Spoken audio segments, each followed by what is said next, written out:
You began by telling us that we have to pay a bill, a cool 52 billion sterling, a figure that has clearly been plucked out of the air, effectively a form of ransom demand. What you could have acknowledged is that we put net over 200 billion sterling into this project. We're actually shareholders in this building and the rest of the assets, and really, you should be making us an offer we can't refuse to go.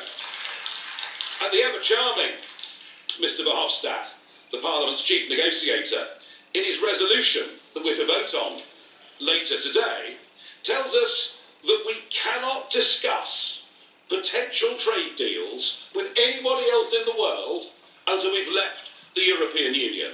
That has no basis in treaty law whatsoever. And it's rather like saying you can't guarantee yourself a dwelling for when you leave prison, and I trust the British government will completely ignore you.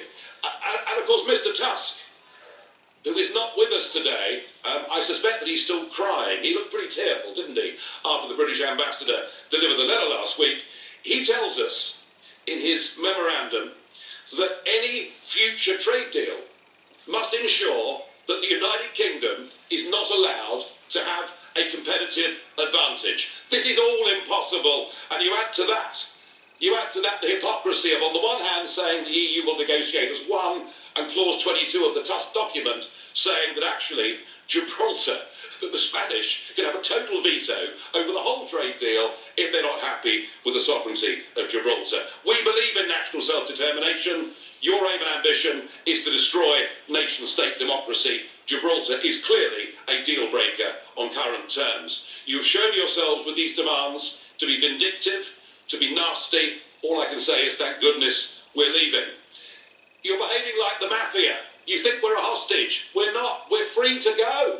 We're free to go. And 85. And this, now I do understand. Honorable Farage. I do understand. Honorable Farage. Sorry, Mr Farage. Well, listen, I'm trying to give you the chance to speak and say everything you want to say. But if you're talking about the MAFIA, you're saying this Parliament is behaving like the MAFIA. As far as I'm concerned, that's unacceptable. I do understand. I do understand, sir, Mr President. I do understand national sensitivities. I'll change it to gangsters. All right? And that is how we're being treated. We're being given a ransom note. But what must be very difficult for all of you to get into your minds is there is a bigger world out there than the European Union. 85% of the global economy is outside the European Union. And if you wish to have no deal, if you wish to force us to walk away from the table, it is not us that will be hurt. Do you know, we don't have to buy German motor cars. We don't have to drink French wine. We don't have to eat Belgian chocolate. There are a lot of other people that will give that to us. A return to tariffs will risk the jobs of hundreds of thousands of people living in the European Union, and yet what you're saying is you want to put the interests of the European Union above that of your citizens and your companies. And if you continue with that route, it won't just be the United Kingdom that triggers Article 50, there'll be many more to come.